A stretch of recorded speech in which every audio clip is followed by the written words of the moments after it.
High, hello bran, কেমন আছেন সবাই? সবাইকে ঈদের শুভেচ্ছা আরও একবার এবং ঈদের পরে প্রথমবারের মতো ক্যামেরার সামনে এসেছি একটা সিরিয়াস ইস্যুস নিয়ে কথা বলার জন্য। গতকাল রাতে আপনি যখন ঘুমাচ্ছিলেন তখনই ইরান ইসরায়েলে অ্যাটাক করেছে। অ্যাটাকটাও ইতিহাসের সবচেয়ে বড় ড্রোন অ্যাটাক এবং ইসরায়েলের দিকে ইরানের প্রথমবারের মতো ডিরেক্ট কনফ্লিক্ট, এবং এটা এমন একটা অ্যাটাক হয়েছে যেটা হয়তোবা হিস্ট্রি হয়ে গেছে। কারণ ইরান সব মিলিয়ে 5 বার ড্রোন অ্যাটাক করেছে এবং প্রত্যেকবার তারা প্রায় 100-র কাছাকাছি ড্রোন ইরানের দিকে ছুড়েছে এবং একইভাবে ড্রোনের পাশাপাশি বেশ কিছু ব্যালিস্টিক মিসাইল নিক্ষেপ করেছে।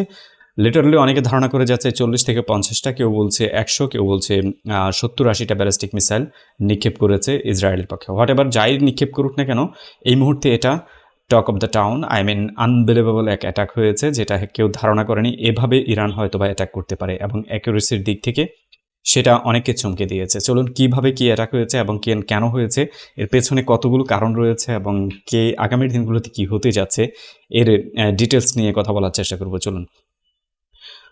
ঘটনার সূত্রপাত হয়েছে গত 1 এপ্রিল, যখন ইরানিয়ান কনসুলেটে ইসরায়েল হামলা করে এবং সব মিলিয়ে 16 জন মানুষকে হত্যা করে প্রথমবারের মতো, এবং সেখানে প্রায় 7 জনের বেশি ইরানি আইআরজিসি কমান্ডার ছিলেন।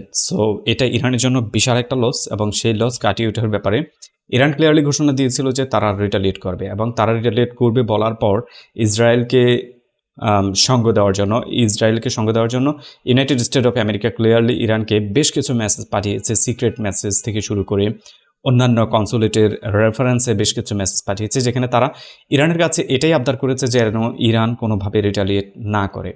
ইরান প্রতি উত্তরে আমেরিকাকে ক্লিয়ারলি বলে দিয়েছে যে তারা রিটালিয়েট করবে, রিজনাল কনফ্লিক্ট এড়ানো কিংবা ইরানের সাথে কোনো কনফ্লিক্টের জন্য ইউনাইটেড স্টেট না জড়ায় এবং ইসরায়েলের পক্ষ যেন না নেয়।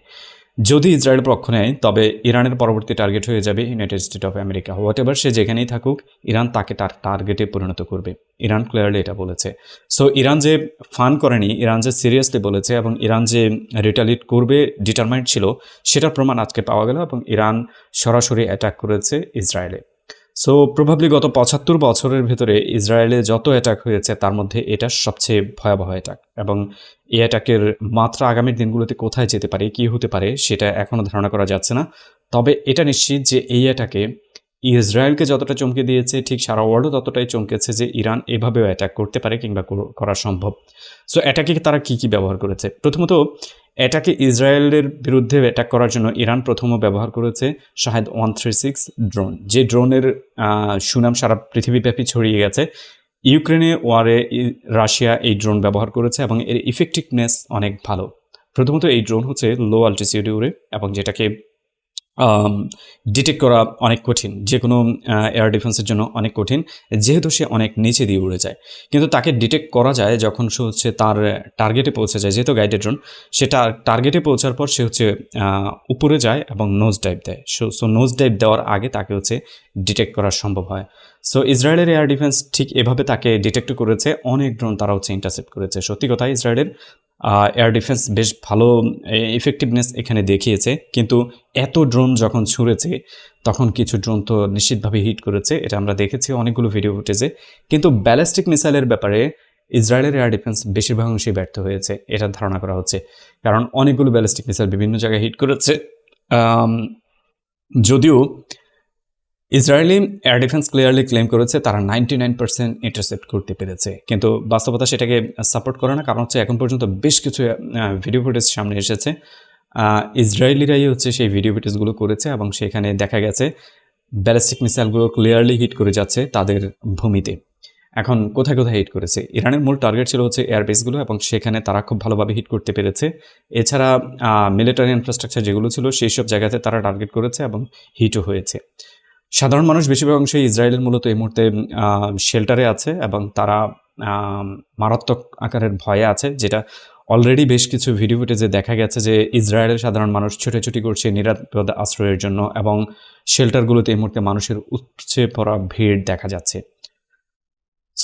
অ্যাটাকের পরবর্তী পজিশন কি আসতে পারে এবং কিভাবে অ্যাটাকে কে ইন্টারসেপ্ট করেছে? এখন পর্যন্ত অ্যাটাকে সত্যিকার অর্থে মুসলিম বিশ্বের কোনো দেশেই সেভাবে ইন্টারসেপ্ট করেনি, শুধুমাত্র জর্ডান ছাড়া। জর্ডান ক্লিয়ারলি ইন্টারসেপ্ট করেছে এবং বেশ কয়েকটা ড্রোন তারা ভূপাতিত করেছে জর্ডানের ভূমিতে। অ্যাটাকের আগে ইরান আসলে কি করেছে? অ্যাটাক শুরু হওয়ার আগে ইরান মূলত ক্লিয়ারলি মেসেজ দিয়েছে সারা ওয়ার্ল্ডের কাছে যে তারা অ্যাটাক করবে, এবং সেই অনুযায়ী তাদের পুরো এয়ার তারা খালি করে ফেলেছে। সো ইরান যখন তাদের এয়ার খালি করেছে, একইভাবে ইসরায়েলও তার এয়ার এরিয়া পুরোপুরি খালি করে ফেলেছে। আই মিন রেজাল্টটা এমন হয়েছে, ইরান, ইরাক, সিরিয়া, লেবানন এবং ইসরায়েল, এই 5টা দেশের এয়ার পুরোপুরিভাবে খালি হয়ে গেছে, প্রায় অল্প কিছু এয়ার সেখানে ছিল। সো আলটিমেটলি এটা একটা ধারণা করা যাচ্ছিল যে নেক্সট 24 আওয়ার্সে যে কোনো মুহূর্তে ইরান অ্যাটাক করবে, অথবা অ্যাটাকের কোনো একটা বড় সিদ্ধান্ত তারা নিতে পারে।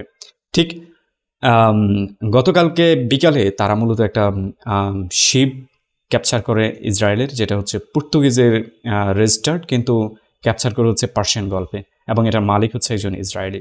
সো এইটার সিজ করার পর ধারণা করা হচ্ছিল যে রিটালিয়েশন সিরিয়াসলি হয়ে যাবে, কারণ হচ্ছে পার্সিয়ান গল্ফকে যদি তারা ব্লক করে এবং ইসরায়েলের কে বলে এই মুহূর্তে যে ট্রেড রুট রয়েছে সেটা ইউএই, সৌদি আরব এবং জর্ডান হয়ে ইসরায়েলে পৌঁছায়, এবং পার্সিয়ান গল্ফে যদি ইরান সত্যিকার অর্থে ইসরায়েলি শিপগুলোকে এভাবে সিজ করতে শুরু করে, এসকালেশন এমনিতেই হয়ে যাওয়ার কথা। কিন্তু বিকালে শিপ সিজ করে রাতেই হচ্ছে আবার ড্রোন মিসাইল অ্যাটাক, এটা ছিল অবিশ্বাস্য। আবার একইভাবে অ্যাটাকের আগে যখন ইরান তাদের ওয়ার্নিং দিয়েছে, তখন কাতার এবং কুয়েত ক্লিয়ারলি বলেছে তারা হচ্ছে তাদের এয়ার এরিয়া ব্যবহার করে কোনো ধরনের রিটালিয়েশন ইরানের পক্ষে করতে ইসরায়েলকে দেবে না। একই ধরনের ঘোষণা দিয়েছে তার্কি শেষ পর্যন্ত বলেছে তাদের কি বলে এয়ার এরিয়া ব্যবহার করে ইরানে কোনো ধরনের অ্যাটাক করার অনুমতি তারা দেবে না ইউএসএকে। সো যাকে আমি কাওয়ার্ড বলি, যার বিরুদ্ধে আমি অনেক বেশি সমালোচনা করি, সেই এরদোগানকে এখানে আমি থ্যাঙ্কস দিতে পারি যে অ্যাটলিস্ট শেষ দিকে হলেও কাওয়ার্ডের অবস্থান থেকে কিছুটা সরে এসে একটা সিদ্ধান্ত তো দিয়েছে, যেটা হচ্ছে কোনো না কোনো ভাবে মুসলিমদের পক্ষ হয়ে কাজ করেছে। সো এনি এখন অ্যাটাক তো হয়ে গেছে, নেক্সট কি হতে পারে এবং অ্যাটাকের কয়েকটা দিক আসলে কি হতে পারে। নেক্সট ইসরায়েল মাস্ট অ্যাটাক করবে, ইসরায়েল হচ্ছে রিটালিয়েট করবে। ইসরায়েল হচ্ছে শুরুর দিক থেকে তারা হচ্ছে মূলত একটু একরোখা, এবং এত বড় একটা অ্যাটাক যদি ইসরায়েল রেসপন্স না করে, তাহলে ইসরায়েল যে মুহূর্তে হামাসের কাছে ডিফিটেড অলরেডি বলা হচ্ছে, সেটা ক্লিয়ারলি প্রমাণিত হয়ে যাবে। অ্যান্ড ইসরায়েল যে রিটালিয়েট করবে, তাদের রিটালিয়েটের অ্যাগেনস্টে আসলে কি হতে পারে যদি ইসরায়েল রিটালিয়েট করে এবং ইরান ব্যাকফায়ার করে আরও একবার, ইরান যদি আরও একবার ব্যাকফায়ার করে, এবং সেই ক্ষেত্রে কি হতে পারে। সো ইরান এই অ্যাটাকের পর ইরান ক্লিয়ারলি বলে দিয়েছে নেক্সট অ্যাটাক হবে আরও ভয়াবহ। তার মানে হচ্ছে তাদের কাছে যে হাইপারসোনিক মিসাইল রয়েছে এবং তাদের যে অত্যাধুনিক যতগুলো ব্যালিস্টিক মিসাইল আরও রয়েছে এবং পিন পয়েন্ট অ্যাকুরেসিতে যেগুলো রয়েছে, প্রবাবলি তারা সেগুলো গভর্নমেন্ট ইনফ্রাস্ট্রাকচারগুলোকে টার্গেট করবে। আই মিন এটা ন্যাসেট হতে পারে, এটা ইসরায়েলি এয়ার ডিফেন্সের বিভিন্ন ইনফ্রাস্ট্রাকচার হতে পারে, এমন অনেক কিছুই হতে পারে। এনি আর হোয়াট এভার, যে কোনো কিছু চিন্তা করেন, ইরানের এখন সব কিছু টার্গেটে চলে এসেছে এবং আসার মতোই। সো এই অবস্থায় ইউনাইটেড স্টেট অফ আমেরিকা সত্যিকার অর্থে কি ইসরায়েলের পক্ষ হয়ে ইরানের রিটালিয়েট করবে কিনা?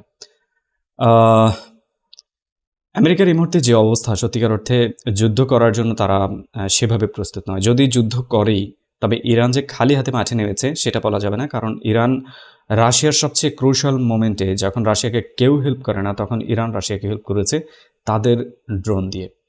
শুধু নয়, ড্রোন রাশিয়ার বিভিন্ন ক্ষেত্রে, বিশেষ করে হচ্ছে তাদের এয়ার ডিফেন্সের ক্ষেত্রে বড় ধরনের হেল্প করেছে ইরান। সো এইসব হেল্পগুলোকে রাশিয়া সত্যিকার অর্থে এখন কোনোভাবে ওয়েস্টেজ হতে দেবে না। রাশিয়া ডেফিনেটলি যদি ইউএসএ এখানে আসে ইরানের বিপক্ষে, তো রাশিয়া মাস্ট এখানে আপ হবে, কারণ অলরেডি সিরিয়াতে রাশিয়া আছে এবং ইরান তার এই মুহূর্তে সবচেয়ে বড় এলাইয়ের মধ্যে একটি, তাকে কোনোভাবেই খালি হাতে ছেড়ে দেওয়ার মতো নয়। যদি সরাসরি না এঙ্গেজড হয়, তবে পাওয়ারফুল ওয়েপন ডেফিনেটলি এখানে সার্ভ করবে, এবং এটাই হচ্ছে ব্রেকআউট হওয়ার চান্স রয়েছে একটা ওয়ার্ল্ড ওয়ারের কিংবা রিজনাল ওয়ারের। যদি রিজনাল ওয়ার কিংবা ওয়ার্ল্ড ওয়ার হয়ে যায়, তাহলে ইরান আসলে নেক্সট মুভ কী হতে পারে, কিভাবে হতে পারে। দেখুন, মধ্যপ্রাচ্যের সিনারিও যদি আপনি ক্লিয়ারলি ফলো করেন, তাহলে একটা জিনিস আপনি খুঁজে পাবেন, ইরান এখানে কখনো একা ছিল না। এখানে বেশিরভাগ অংশে আইসোলেটেড ছিল মূলত ইসরায়েল। এটা আমরা হয়তো গভর্নমেন্টগুলোকে বলতে পারি, অনেকগুলো গভর্নমেন্ট হচ্ছে ইসরায়েলের পক্ষ হয়ে কাজ করে, আপনার সৌদি আরব, জর্ডান, ইউএই, হ্যাঁ, এই গভর্নমেন্টগুলো কিংবা ইজিপ্ট, ইভেন তার্কি ইসরায়েলের হয়ে কাজ করে যাচ্ছে। সো গভর্নমেন্ট টু গভর্নমেন্ট তারা হচ্ছে হয়তো বা ইউনাইটেড, কিন্তু পিপল টু পিপল ইসরায়েল হচ্ছে আইসোলেটেড। এখন ইরানের হাতে কি রয়েছে? ইরানের হাতে যুদ্ধ করা সত্যিকার অর্থে এত সহজ বিষয় নয় ইসরায়েলের জন্য। কেন? ইরান প্রথমত হচ্ছে নিজেই পাওয়ারফুল মিলিটারি পাওয়ারের একটা দেশ। তাদের এই মুহূর্তে তারা ওয়ার্ল্ড র্যাঙ্কিংয়ে 14th অবস্থানে রয়েছে, ইসরায়েল রয়েছে 17তম অবস্থানে।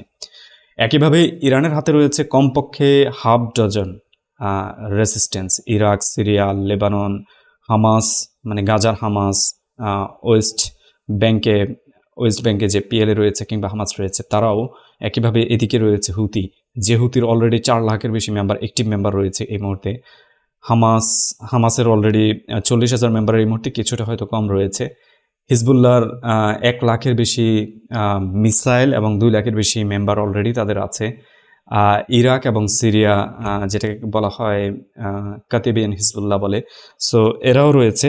সো আলটিমেটলি এখানে প্রবাবলি প্রায় 1 মিলিয়ন সোলজার রয়েছে শুধুমাত্র ইরানকে বাদ দিয়ে। এরপরে আসেন আপনি ইরানের কথা, ইরান আসলে কি। দেন ইরানের যে পাওয়ার রয়েছে সেটা অবিশ্বাস্য। তারাও কিন্তু বেশ বড় আকারের একটা ফোর্স নিয়ে চলছে, প্রায় 6 লক্ষের কাছাকাছি তাদের ফোর্স। আনবিলিভেবল, 6 লক্ষের কাছাকাছি তাদের ফোর্স। এবং যেহেতু ওয়ার মোমেন্ট চলে এসেছে, এই মুহূর্তে তারা রিজার্ভ ফোর্সকেও মাস্ট কল করবে। সো এটা 7-8 লক্ষের বেশি চলে যেতে পারে। দেন হচ্ছে 1 মিলিয়ন প্লাস হচ্ছে রেজিস্ট্যান্স গ্রুপ। ইসরায়েল কজনকে হত্যা করবে, ইসরায়েলের ডিফেন্স কজনকে আসলে রুখে দেবে। অ্যান্ড একটা জিনিস হচ্ছে, সবাই বলে যে ইসরায়েল আরবদের সাথে কোনো যুদ্ধে হারেনি।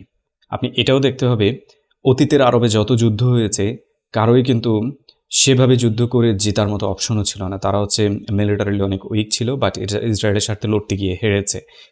সেই সবগুলো যুদ্ধের কোথাও আপনি খুঁজে পাবেন না ইরান লড়েছে, একটা তো ইরান লড়েনি। কিন্তু এবার ইরান সরাসরি স্টেপ আপ করেছে এবং তারা সরাসরি অংশগ্রহণ করেছে। তারাই হচ্ছে লিডে আছে। যদি তারা লিড করে এবং বিশাল এই রেজিস্ট্যান্স গ্রুপ নিয়ে তারা সত্যিকার অর্থে ইসরায়েলকে অ্যাটাক করে, এর ভয়াবহতা সিরিয়াস, এত বিশাল ভয়াবহতা হবে যেটা হচ্ছে কল্পনা করা যাচ্ছে না এই মুহূর্তে। আমি আসলে ফেয়ার করে যাচ্ছি যে যদি এটা রিজনাল ওয়ার হয়, দুদিক থেকেই মানুষ মরবে। ইসরায়েলে সব মিলিয়ে মাত্র 8 থেকে 9 মিলিয়ন মানুষ রয়েছে, কিন্তু আপনি জাস্ট চিন্তা করে দেখেন আরব ওয়ার্ল্ডে আসলে কী হবে, এখানে কত মানুষের মৃত্যু হবে। ফ্যাক্ট, এটা সিরিয়াস ফ্যাক্ট। সো এবার বলি এটার আসলে প্রয়োজন ছিল কিনা। হ্যাঁ, এই ব্যাপারটা আসলে সিরিয়াসলি প্রয়োজন ছিল। কারণ হচ্ছে ইরান যদি স্টেপ আপ না করতো এবং ইসরায়েল যেভাবে এখানে অ্যাটাক করে যাচ্ছিল, তারা কখনো অ্যাটাক করে গাজায়, কখনো সিরিয়ায়, কখনো ইরাকে, কখনো লেবাননে, তার প্রতিবেশী যতগুলো দেশ রয়েছে জর্ডান বাদ দিয়ে এবং মিশর বাদ দিয়ে, তারা প্রত্যেকটা দেশকে হামলা করে যাচ্ছিল, প্রত্যেকটা দেশকে তারা হত্যার কেন্দ্রবিন্দুতে পরিণত করে যাচ্ছিল। আরব যেখানে পাচ্ছে তারা সেখানেই হত্যা করে যাচ্ছে। তাদের অবস্থানটা এমন হয়ে গেছে যে আমরা সব কিছু করতে পারি, আমাদের বিরুদ্ধে কেউ কিছু করতে পারে না। সো ইরান যদি স্টেপ না নেয় আগামীর দিনগুলোতে, এটা আরো বড় আকার হতে পারে। এটা কত বড় হতে পারে, ইসরায়েলের মূল টার্গেট সত্যিকার অর্থে হামাসও নয়, গাজাও নয়, ওয়েস্ট ব্যাংকও নয়। ইসরায়েলের মূল টার্গেট হচ্ছে এন্টায়ার ফিলিস্তিনিয়ান, জর্ডানিয়ান এবং সৌদি আরবের বিশাল একটা এরিয়া। ইনফ্যাক্ট সিনাই প্যানিনসুলা যেটা রয়েছে মিশরের, সেটা পুরোটা। সো এই পুরো রিজনটাকে তারা মূলত নিজেদের মনে করে এবং সেই জন্যই তারা ঘন ঘন এইসব জায়গায় হামলা করে একটা জানান দিচ্ছে যে আগামীর দিনগুলোতে আমরা আমাদের গ্রেটার ইসরায়েল প্রতিস্থাপনের পথে এগিয়ে যাচ্ছি। সো গ্রেটার ইসরায়েল হবে কি হবে না সেটা পরের ব্যাপার, কিন্তু ইসরায়েল যেভাবে হামলা করে যাচ্ছে, ইসরায়েল যেভাবে মানুষকে মেরে যাচ্ছে, তাদের বিরুদ্ধে কথা বলার জন্য অ্যাটলিস্ট একটা শক্তির প্রয়োজন ছিল। এখন পর্যন্ত যদি ফায়ার পাওয়ারের দিকে চিন্তা করেন, ইরান থেকেও বেশ স্ট্রং পজিশনে রয়েছে টার্কি। সেই টার্কি এখন পর্যন্ত কোনো অ্যাটাক তো পরের কথা, ইসরায়েলের লাইফলাইন হয়ে কাজ করে গিয়েছিল। একইভাবে মিশর ইসরায়েলের লাইফলাইন হয়ে কাজ করে গিয়েছে, জর্ডান ইসরায়েলের লাইফলাইন হয়ে কাজ করে গিয়েছে। সো কে করবে অ্যাটাক, কে করবে জবাব, কে দিবে হচ্ছে সোকল মুসলিম উম্মার হয়ে কথা বলা। আমি অনেক আগে থেকে দেখে যাচ্ছি ইরান এখানে বেশ স্ট্রং একটা ভূমিকা পালন করে যাচ্ছে, অ্যান্ড আজকে ইরান সেটা প্রমাণ করেছে যে তারা আসলে সেটাই করতে পারে। এখানে অনেকে হয়তো আমাকে ভাবতে পারেন যে আমি ইরানের পক্ষ হয়ে অনেক বেশি কথা বলছি। নো ম্যান, এটা ক্লিয়ার মেসেজ যে ইরানই মূলত সেই অ্যাটাক করার সরাসরি সাহসটা করেছে এবং ইরানকে কারো কাছে হেল্প চেয়েছে। আপনি এর আগের যুদ্ধগুলো দেখেন, ডজন খানেক মুসলিম কান্ট্রি এক হয়ে যুদ্ধ করেছে, হেরেছে, কারো কাছে তারা সাহায্য চায়নি। ইরান সরাসরি একাই অ্যাটাক করেছে। ইরান এটাও বলেন তাদের রেজিস্ট্যান্স গ্রুপ অ্যাটাক করবে, বাট এভরিওয়ান নোজ বিহাইন্ড সিনে হচ্ছে রেজিস্ট্যান্স গ্রুপগুলোর মূল শক্তি হচ্ছে ইরান। সো ইরান যখন অ্যাটাক করেছে, কাতিবিয়ান হিজবুল্লাহ অ্যাটাক করেছে, হিজবুল্লাহ অ্যাটাক করেছে, মিসাইল অ্যাটাক করেছে হচ্ছে ইয়েমেনি রেসিস্ট্যান্স গ্রুপও। সো অলরেডি কি বলবো, ইসরায়েল একটা ফায়ার ব্যাকও করেনি, তারপরও রেসিস্ট্যান্স গ্রুপগুলো অলরেডি রেসপন্স করা শুরু করেছে। জাস্ট আপনি ইমাজিন করুন, ইসরায়েল ব্যাক করেছে, ইসরায়েল কোনো না কোনো রিটালিয়েশনে এসেছে, রেসিস্ট্যান্স গ্রুপগুলো নেক্সট আসলে কি মুভমেন্টে যাবে এবং তারা আসলে কি করবে। সো রিজনাল কনফ্লিক্ট এই মুহূর্তে বড় আকার ধারণ করেছে এবং এটার ভয়াবহতা অনেক বড় আকার হতে পারে। আমি গেস করে যাচ্ছি যে আনঅফিসিয়াল যে ওয়ার্ল্ড ওয়ার চলছে সেটা না এবার অফিসিয়াল ওয়ার্ল্ড ওয়ারে পরিণত হয়। এখানে দুইটা ফ্যাক্ট, সবচেয়ে বড় দুইটা ফ্যাক্ট রয়েছে। প্রথম ফ্যাক্টটা হচ্ছে ইসরায়েলের এই মুহূর্তে অ্যান্টি ইসরায়েল সারা পৃথিবী জুড়ে অনেক বড় আকারে ছড়িয়ে আছে এবং সারা পৃথিবীতে অ্যান্টি ইসরায়েল সবচেয়ে বেশি। আর আমেরিকান এম্পায়ার এই মুহূর্তে সবচেয়ে বেশি খারাপ অবস্থানে রয়েছে তাদের গত 100 বছরের ইতিহাসে। সো বাজেট ডেফিসিট আছে প্রায় $3 ট্রিলিয়ন উপরে। ইউক্রেনকে হেল্প করতে করতে আমেরিকার হেল্পের অবস্থা অনেক তলানিতে গিয়ে ঠেকেছে। আজকের অ্যাটাকে লিটারালি 1.2 বিলিয়নের বেশি ইসরায়েলি ওয়েপন গচ্ছা গেছে। আই মিন আয়রন ডোম যতগুলো ব্যবহার করেছে এটা লিটারালি 1.2 বিলিয়ন প্লাস তাদের খরচ হয়ে গেছে। আমেরিকা যদি এখন এই অ্যাটাকে অংশগ্রহণ করে তাদের জন্য দুটো ফ্রন্ট অলরেডি। প্রথম ফ্রন্ট হচ্ছে ইউক্রেন, সেটাতে তারা অলরেডি বিশাল ইনভেস্ট করেছে। ইউরোপের বাজারে তাদের ব্যবসা হয়তো বেড়েছে, কিন্তু ইউরোপ নিজেই ধ্বংস হওয়ার পথে গিয়েছে। আই মিন ইউরোপের বাণিজ্য এই মুহূর্তে তলানিতে গিয়ে ঠেকেছে। সো আলটিমেটলি যতই বাজার বাড়ুক এটা সাস্টেন করবে না, আস্তে আস্তে ফল করবে। আবার হচ্ছে যদি ইসরায়েলের হয়ে মধ্যপ্রাচ্যে যুদ্ধ করতে আসে, আপনি ইমাজিন করুন তেলের বাজারে কি হাঙ্গামা লাগতে যাচ্ছে। Red Sea already blocked, Red Sea হুতির কন্ট্রোলে আছে, and Persian Gulf Iran must block করবে। ইরান হুতি নয়, ইরান। সো ইরান যদি বলে যে আমি ব্লক করব, কোনো ক্ষমতা নেই কারো সেটাকে হচ্ছে আপনি ছুটিয়ে রাখবেন। সো আলটিমেটলি হচ্ছে এখান থেকে ওয়ার্ল্ড ট্রেড রুটে যত ধরনের জ্বালানি আসে সেই জ্বালানির সংকট সবচেয়ে বড় আকারে দেখা দেবে। ইনফ্যাক্ট এই যুদ্ধের কারণে আমরা সবচেয়ে বড় বিপদে পড়তে যাচ্ছি। আমাদের কিন্তু কোনো সোর্স নেই, আমরা হচ্ছে সেগুলোর উপর নির্ভরশীল। আমরা নয়, ওয়ার্ল্ডের 70-80% পিপল মূলত এই রুটের উপর নির্ভরশীল। সো এই দুটো রুট কমপ্লিটলি ব্লক হয়ে যাওয়ার চান্স রয়েছে এই মুহূর্তে। I mean Persian Gulf blocked, Red Sea blocked. So আপনার জন্য অপশন নাই। আবার এই দুটো জায়গায় মূলত হচ্ছে তেলের যোগানের সবচেয়ে বড় মার্কেট। এখান থেকে সারা পৃথিবী তেল পায়, গ্যাস পায়। সো আপনি জাস্ট শুধুমাত্র ওয়েপন টু ওয়েপন ওয়ার চিন্তা না করে বরং এটা চিন্তা করতে হবে যে ওয়ারের ব্যক্তি আসলে কত বড় হতে পারে, কি হতে পারে এবং কি ভোগা আমরা ভুগতে যাচ্ছি। যেই ইরান অ্যাটাক করেছে সেই ইরানে গতকাল রাতে সবচেয়ে বেশি মানুষ যেটা কিনেছে সেটা হচ্ছে তেল এবং গ্যাস। তারা রিজার্ভ করা শুরু করেছে। তারাও জানে যে একটা রিটালিয়েশন হলে তাদেরও বিপদটা ঠিক এভাবে আসতে যাচ্ছে। সো এই মুহূর্তে আমার মনে হচ্ছে যে ওভারঅল যে ওয়ারের দিকে পৃথিবী এগিয়ে যাচ্ছে, বিশেষ করে মধ্যপ্রাচ্যে, অন্য মধ্যপ্রাচ্যে যে ওয়ারগুলো হয়েছে, আপনি সিরিয়ান ওয়ার, ইরাক ওয়ার কিংবা গালফ স্টেটের অন্যান্য দেশগুলোতে যে ধরনের ছোটোখাটো ওয়ার হয়েছে সেগুলোর সাথে এটার আসলে তুলনাই করা যাবে না। রিজন হচ্ছে সেই দেশগুলো, আই মিন সাদ্দামের দেশ ছিল হচ্ছে টোটালি একটা ফাঁকা মাঠ। ইরাকে ইউএসএ অ্যাটাক করেছে, দখল করেছে, ব্যাস সেটাকে নিজের করে নিয়ে গেছে। সিরিয়ায় অ্যাটাক করেছে, দখল করেছে, রাশিয়া এসেছে, দেন হচ্ছে সেখানে বাসাদ থেকে আসাদকে তাড়াতে পারেনি। বাট ইরান, সিরিয়া এবং ইরাকের মতো নয়। ইরানের অবস্থানটা অনেক শক্তিশালী। ইরানের যত ওয়েপন আছে তার 90% হচ্ছে তার নিজের। মানে সেই ওয়েপনের জন্য সে কারো কাছে যেতে হবে না, সে নিজেই উৎপাদন করতে পারে, নিজেই সেটার মেনটেনেন্স করতে পারে, নিজেই জানে এটাকে কীভাবে ব্যবহার করতে হবে। ইরানের নিজস্ব সব ধরনের ইনফ্রাস্ট্রাকচার অলরেডি আছে। নেভাল ফোর্স বিশাল, পার্সিয়ান গল্ফ একাই কলাপস করে দেওয়ার সম্ভাবনা তাদের হাতে রয়েছে। হুতি যদি পারে ইরানের জন্য এটা পিচ অফ কেকম্যান, এটা খুবই সহজ ব্যাপার, ইরান পারবে। এবং ইরানের কন্ট্রোলেই রয়েছে পুরো রেড সি বলতে গেলে ইনডিরেক্টলি। রিজন হচ্ছে হুতি। সো রেড সিতে ইরানের উপস্থিতিও রয়েছে, দাহলাক আইল্যান্ডে ইরিত্রিয়ার। সো আনবিলিভেবল কিছু করতে যাচ্ছে, যেটা আসলে অনেকে এই ভেবতে আন্দাজও করতে পারছে না যে আগামী দিনগুলোতে কী হতে যাচ্ছে। মেডিটেরিয়ান সির পুরো কন্ট্রোল অনেকে মনে করে যে ইসরায়েলের হাতে, বাট ফ্যাক্ট ইজ ইসরায়েলের হাতে সেখানে কন্ট্রোল খুবই কম রয়েছে। রিজন সেখানে বড় একটা অংশ জুড়ে রয়েছে হিজবুল্লাহর দখল। অপরদিকে আলজেরিয়া রয়েছে, লিবিয়া রয়েছে। আপনি কার কাছে যাবেন? আপনার হয়তো খুব অল্প কিছু দেশ আপনাকে হেল্প করবে। সেই অল্প কিছু দেশের তালিকায় হচ্ছে ইজিপ্ট রয়েছে, টার্কি রয়েছে। এগুলো হয়তো ইসরায়েলকে হেল্প করবে ইনডিরেক্টলি, বাট ডিরেক্ট হেল্পের জায়গাটা বড় বিশাল, সেটা ইরানের পক্ষে রয়েছে।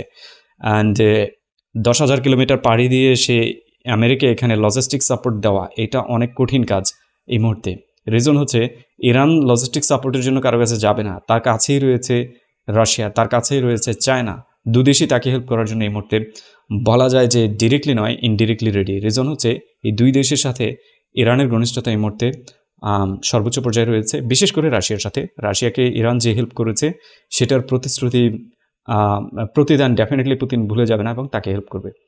And China other hand, China হচ্ছে হয়তো এভাবে কিছু করবে না, কারণ হচ্ছে চায়না ব্যবসাকে সবচেয়ে বেশি প্রায়োরিটি দেয়। চায়না হচ্ছে হয়তো বা তার বিজনেস ঠিক রাখবে, জ্বালানি সংগ্রহ করবে এখন ইরান থেকে অনেক বেশি। যদি ব্লকড হয়ে যায় অন্য দেশের তেল সেখানে যাওয়া সম্ভব নয়। সো আলটিমেটলি হচ্ছে ইরানের তেল চায়না অনেক বেশি টানতে শুরু করবে, রাশিয়ান তেলগুলো সে টানতে শুরু করবে। মানে বিজনেস পার্সপেক্টিভে যদি চিন্তা করেন, West versus South, Russia, Iran, China এবং North Korea ally versus Europe, America ally with Israel. Unbelievable, মানে এই অ্যালাই টু অ্যালাই ওয়ার এখন এটা ওয়ার্ল্ড ওয়ার ব্রেকআউট হওয়ার চান্স সবচেয়ে হাইস্ট। আমরা ইতিহাসের এমন এক পর্যায়ে দাঁড়িয়ে আছি, আমরা একটা ইতিহাসকে দেখতে যাচ্ছি। গতকাল রাতে একটা ইতিহাস অলরেডি হয়ে গেছে। নেক্সট যতগুলো দিন যাবে, যতগুলো মুহূর্ত যাবে, যতগুলো ঘন্টা যাবে, আপনি একটা একটা করে ইতিহাসের সাক্ষী হবেন। মাথায় রাখবেন, আপনি একটা একটা করে ইতিহাসের সাক্ষী হতে যাচ্ছেন এবং এই ইতিহাস আপনার আগামীর দিনগুলোতে আপনি আপনার ফিউচার জেনারেশনকে বলতে পারবেন যে আমি এটা উইটনেস ছিলাম, আমি দেখতে পেয়েছি কি ঘটেছে। সো যতটুকু সম্ভব তথ্য সংগ্রহ রাখুন এবং নেক্সট ডেগুলোর জন্য অপেক্ষা করুন। Tata, bye bye. নেক্সট ভিডিওর জন্য অপেক্ষা করুন এবং আশা করি এই ভিডিওর পরে আমি ইগল আইস চ্যানেলে ক্লিয়ার একটা ভিডিও দেবো, যেটা হচ্ছে টোটাল ডকুমেন্টারি দেবো। এখানে যা আমি বুঝিয়েছি, ইরানে আমি বেশ কিছু ভিডিও করেছি, আপনি স্ক্রিনে এই মুহূর্তে দেখতে পাচ্ছেন। এই সবগুলো ভিডিও মূলত আপনাকে একটা ক্লিয়ার ধারণা দেবে ইরান আসলে কি। আমি যতগুলো ভিডিও করেছি হিজবুল্লাহ নিয়ে করেছি, হুতি নিয়ে করেছি, ইরান নিয়ে অনেকগুলো ভিডিও করেছি এবং এখানে আমি মূলত এই মধ্যপ্রাচ্যের রিজনাল কনফ্লিক্টগুলো দেখানোর চেষ্টা করেছি। অ্যান্ড ফাইনালি আরও দুটো মাস্টারপিস ভিডিও আমি তৈরি করেছি, যে দুটো হচ্ছে মূলত মিডল ইস্ট মাস্টার প্ল্যান এবং হচ্ছে কেন গাজা অ্যাটাক করেছিল, কেন হামাস ইসরায়েল অ্যাটাক করেছিল, ওটার এক্সপ্লেনেশন দিয়েছে। এই ভিডিওগুলো যদি আপনি ক্লিয়ার দেখেন, মিডল ইস্টের একটা বিশাল সিনারিও আপনার মাথায় দাঁড়িয়ে যাবে এবং আপনি বুঝতে পারবেন কে কার পক্ষে কাজ করছে, কী জন্য কাজ করছে, কতটা ধৈর্য কাজ রয়েছে, কিভাবে কাজ করে যাচ্ছে, পেছনের স্টোরি আসলে কি, গাজা ওয়ার মূলত হচ্ছে কতটা স্ক্রিপ্টেড, সেটা আপনি ক্লিয়ারলি বুঝতে পারবেন। সো এনিওয়েজ, দেখতে থাকুন পরবর্তী কোনো একটা ভিডিও। ততক্ষণ পর্যন্ত টাটা, বাই বাই। আপনার যত কথা আছে সেগুলো আমাকে লিখুন। অ্যান্ড নেক্সট ডে এটা মাথায় রাখবেন, ওয়ার শুরু করেছে ইসরায়েল। কনসুলেটে হামলা করা আর একটা দেশকে হামলা করা, ডিরেক্ট কনসুলেট একটা দেশের অস্তিত্ব, সেই কনসুলেটে হামলা করেছে। ইরানে সরাসরি ইসরায়েল হামলা করেছে। সো ইসরায়েল ব্রেকআউট করেছে, ইরান নয়। Bye bye.